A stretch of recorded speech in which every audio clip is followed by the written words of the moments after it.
Hi, and this is Team PUGS. This is our quick pick season top 10 leadership qualities. So, coming in at number 10, we have self awareness. One of the first topics we covered in class was emotional intelligence. We all had to take emotional intelligence appraisals, in which I scored the lowest in self awareness. Just like Britta from Community, I also thought that if I were lacking in that department, I would know about it. Obviously, that is never the case. Self-awareness is the ability to accurately perceive your own emotions in the moment and understand your tendencies across situations. Part of self-awareness is objectivity. So I asked a couple of people close to me to describe my communication style. They described me as a bit passive-aggressive. So I have since tried to adopt a more direct form of communication. This has seemed to go on well with my coworkers. I have also grown to understand how my response to issues can affect the rest of my coworkers. Working on my self-awareness has had a very positive impact on my day-to-day. So that brings us to number 9, which is also centered around emotional intelligence, relationship management. Relationship management is the ability to use the awareness of your own emotions and those of others to manage interactions successfully. I used to think that productivity was the single most important part of your job. This is wrong. I have since learned that establishing, building, and maintaining relationships is just as important. So nowadays, if a coworker is sharing something personal with me, I make sure to listen, give them the importance they deserve, take time to respond with empathy and respect. This building up relationships and creating positive micro interactions with my coworkers leads to a stronger team where collaboration and innovation can flourish. And number 8, positive deviance and diversity. Positive deviance is defined as the behavior that deviates from the norm that may not be socially acceptable. The use of positive deviance within healthcare is guided by the following underlying assumptions. Number 1, positive deviants succeed despite facing similar constraints as others. Number 2, solutions to common problems already exist within teams, groups, departments, and organizations and can be uncovered through anthropological methods. And finally, new solutions will be acceptable with less pushback because they have already been proven to be successful. Positive deviance especially resonates with me because I work at multiple different labs. I take from different labs and add to the others, engaging in collaboration. Interdepartmental collaboration and cross-training promotes diversity and teamwork within a system, which in turn allows for positive deviance to thrive. Let's go. Moving into number 7, honesty and vulnerability. So charisma with leaders, it's only going to last for so long, we have learned. And those who lean on that are going to be doomed to fail, guys. Employees expect honesty and clarity with the exceptions that are with the expectations that are being asked of them. The top-down command style is going out the window with this new culture. And so leaders should anticipate that and should be open and ready to have open and honest questions and inquiry with their staff members. This message hit home with me after years of watching upper management dance around topics that the staff all knew what was going on, and we needed that better insight. And that is what can make or break your faith in your leadership. So going into number 6, we've got those crucial conversations that leads on to that honesty and also in very difficult situations. So there should be nothing undiscussable, even during these difficult times.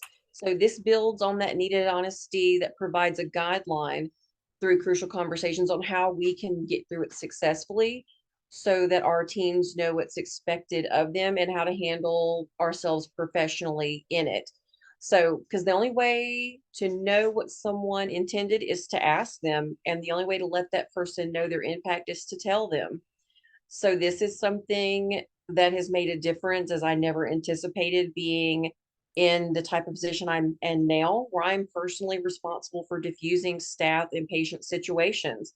So, approach it like you're just talking to that guy down there in the picture. No conversation can be worse in a daily day basis in a hospital system than if you had to speak with Russia.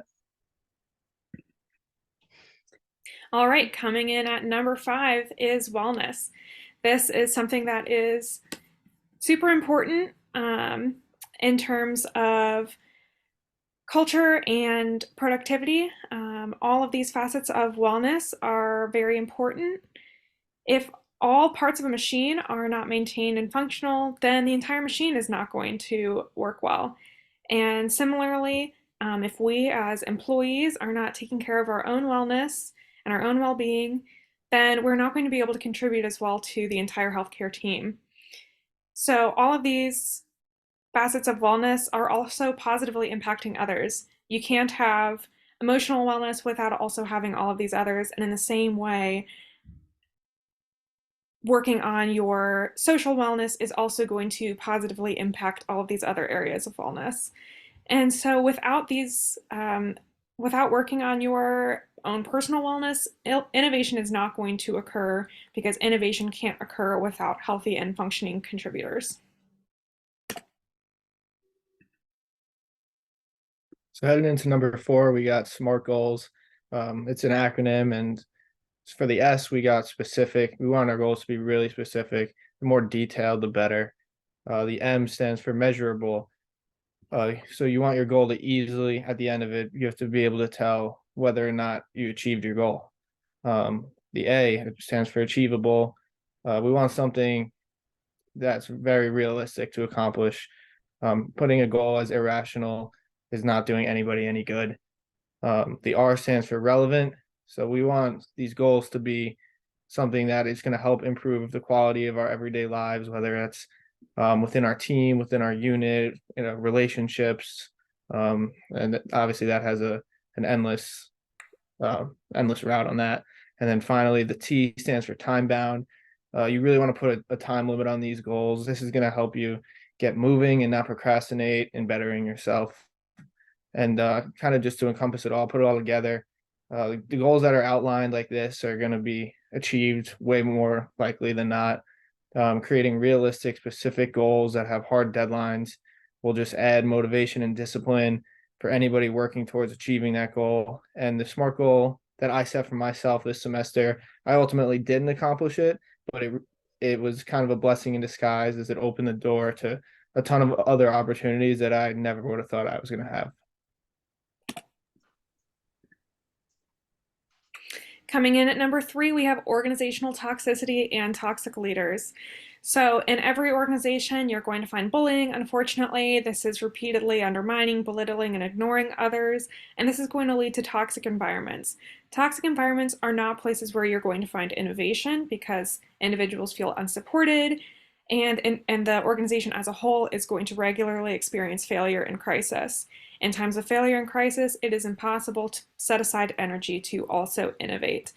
So, this type of environment can't positively develop or create innovation. In order to combat this toxicity, emotional intelligence is required. It's very important to have an organizational ethos that supports its staff, it's integrative, and it creates unity so that people can feel safe to take risks and make efforts to be innovative. All right, getting up there to number 2, we have got the appreciative inquiry and leadership. This is all encompassing. Leaders have 5 points and what makes them a well-rounded individual. We got to have that accountability, self-awareness, and confidence. Language expectations. Our team needs to know what we're putting out to them and the obligations we have set to our teams and to ourselves for the teams. They need to know what's going on with performance and the input that's expected in integrity and inclusion. This concept really hit home and allowed me to identify 2 managers that I to this day have the utmost respect for. They left that much of a lasting impact on me. And it also allowed me to see the ones why they failed in their leadership of a team.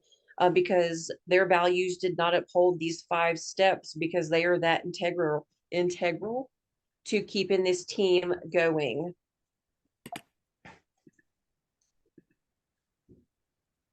So finally, number 1 is risk taking and innovation. The way we put it in class was you either rise with the tides or you stay where you are. And the example of Netflix versus Blockbuster, obviously Blockbuster dominated the entire industry until Netflix came around and made everything virtual, and now they've taken over. And then obviously with Nokia being $1 billion business, started off as a paper company, and they had to change. They had to rise with the tides. And then obviously risk is the foundation of innovation. Anything you do is any innovation you do is not going to happen without taking a risk, taking that leap. Yeah.